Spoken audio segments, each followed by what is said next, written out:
So has Russia lost all hope of an improvement in US-Russian relations? Well, the government paper, Российская Gazeta, seems confused. On the one hand, there's this article about the talks between the US Secretary of State Rex Tillerson and his Russian counterpart Sergei Lavrov in the Philippines, which is quite positive, really. The headline is, "Tillerson said something seditious. He refused to stop dialogue with Russia."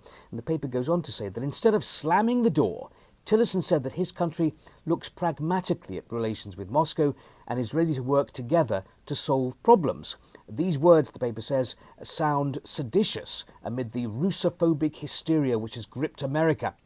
Now compare that to this opinion piece. In the same government paper, the writer asks this question: have hopes for a scrapping of sanctions and a reset with America disappeared?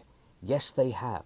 These hopes had appeared after the sensational election of Trump, which had sparked celebrations at the end of last year.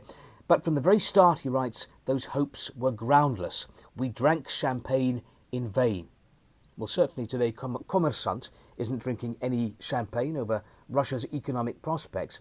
The paper says that the ratings agency Moody's believes that the new packet of sanctions against Russia, which Donald Trump signed into law last week, will increase capital flight from Russia, will temporarily weaken the ruble, and will spark a rise in inflation, and also that these sanctions could undermine the steadiness of the growth of the Russian economy, an economy which is already suffering from a chronic underinvestment.